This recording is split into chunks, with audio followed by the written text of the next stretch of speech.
মালয়েশিয়ায় আবারও বাংলাদেশি কর্মীদের জন্য শ্রমবাজার উন্মুক্ত করার প্রক্রিয়া শুরু হয়েছে। দুদেশের শ্রমিক নিয়োগ সংক্রান্ত কাঙ্ক্ষিত সমঝোতা স্মারক নিয়ে আলোচনা এগিয়ে নিতে মালয়েশিয়া যাচ্ছেন প্রবাসী ও কল্যাণ বৈদেশিক কর্মসংস্থান মন্ত্রী। এ নিয়ে আরও জানাতে আমাদের সঙ্গে যুক্ত হচ্ছেন সহকর্মী ওয়াহিদ সোহান।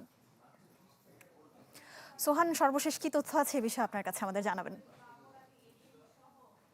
জি, আপনাকে অসংখ্য ধন্যবাদ। আপনি জানেন যে মালয়েশিয়া বাংলাদেশের দ্বিতীয় বৃহত্তম শ্রমবাজার। এখানে প্রায় ১৫ লক্ষের বেশি বাংলাদেশি শ্রমিক এখানে কাজ করছেন। আমাদের বাংলাদেশি কর্মীরা এখানে কাজ করছেন। আ এই শ্রমবাজারটি বরাবরই বিভিন্ন সময় আ বা রাজনৈতিক অস্থিরতা এবং সিন্ডিকেট জটিলতার কারণে কিন্তু বরাবরই আ এটি বিভিন্ন রকম জটিলতার মুখে পড়েছিল।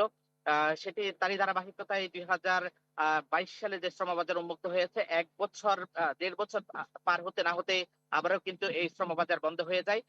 এখন আবার নতুন করে মালয়েশিয়ার সাথে বাংলাদেশের শ্রমবাজার উন্মুক্তের বিষয় নিয়ে একটি কূটনৈতিক পর্যালোচনা চলছে। আপনারা জানেন যে মালয়েশিয়ার নতুন যে মানব সম্পদ মন্ত্রী দাতুশ্রী রাহমা, তিনি বা তার সাথে আমরা চ্যানেল 24 এর পক্ষ থেকে কথা বলেছিলাম যে তাকে জিজ্ঞেস করেছিলাম যে কবে নাগাদ আসলে বাংলাদেশের সাথে মালয়েশিয়ার শ্রমবাজার উন্মুক্ত হওয়ার বিষয়ে তাদের সিদ্ধান্ত। তখন তিনি আমাদেরকে যে বিষয়টি জানিয়েছেন যে আসলে বাংলাদেশ এবং মালয়েশিয়ার মধ্যে শ্রমবাজার নিয়ে যেই এমওইউটি রয়েছে, এমওইউটি একটি রিভাইজ করার বিষয়ে একটি পরিকল্পনা রয়েছে এবং মালয়েশিয়ার জন্য তারা যেটি মালয়েশিয়া সরকারের পক্ষ থেকে দেওয়া হয়েছে যে নির্দিষ্ট সংখ্যক কিছু লাইসেন্সের ক্রাইটেরিয়া দিয়েছে তারা। যদি তারা এই শর্তগুলো বাংলাদেশের যে এই সমস্ত রিক্রুটিং এজেন্সি রয়েছে, যারা এই শর্ত পূরণ করতে সক্ষম, তাদেরকে দিয়েই বাংলাদেশ থেকে মালয়েশিয়ায় যে শ্রমিক আনার বিষয়ে তারা পরিকল্পনা করেছে। তবে একটি বিষয় আমরা বলে রাখি যে আসলে বাংলাদেশের যে রিক্রুটিং এজেন্সি গুলো রয়েছে তাদের পক্ষ থেকে বারবারই কিন্তু আপনারা জানেন যে বিভিন্ন সময় সিন্ডিকেট জটিলতার কারণে মালয়েশিয়ার যে শ্রমবাজার বন্ধ হয়ে যাচ্ছে বিরোধিতা করে আসছে।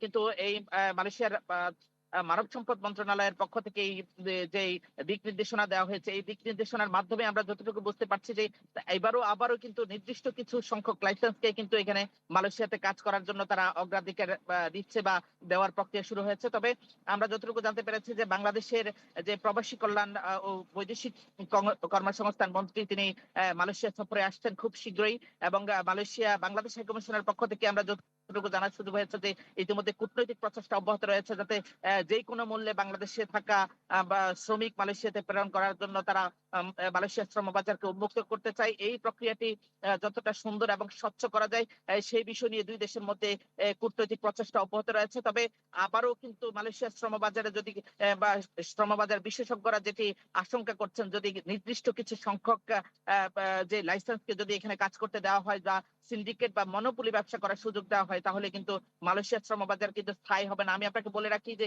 এই মুহূর্তে কিন্তু বাংলাদেশ থেকে শ্রমিক না আসলেও মালয়েশিয়াতে কিন্তু ইন্দোনেশিয়া, নেপাল সহ বিভিন্ন দেশ থেকে কিন্তু মালয়েশিয়া শ্রমিক নিচ্ছে। তবে বাংলাদেশের এই নির্দিষ্ট সংখ্যক লাইসেন্স বা সিন্ডিকেট বা মনোপলির জটিলতার কারণে কিন্তু সর্বশেষ যেটি হয়, বাংলাদেশি কর্মী যারা আছে তারা কিন্তু ভালো কাজ এখানে পায় না। তারা কিন্তু সবথেকে খারাপ কাজ কনস্ট্রাকশন অথবা যে ক্লিনিং সার্ভিসের কাজগুলো তারা করতে হয়। কিন্তু এখানে এক্সপার্ট হিসেবে বা এখানে দক্ষ কর্মী হিসেবে কিন্তু বিভিন্ন ফ্যাক্টরি গুলোতে বাংলাদেশি কর্মীদের জন্য মালয়েশিয়ার যে সোহান, সমস্ত আপনাকে ধন্যবাদ আমাদের সঙ্গে যুক্ত হবার জন্য।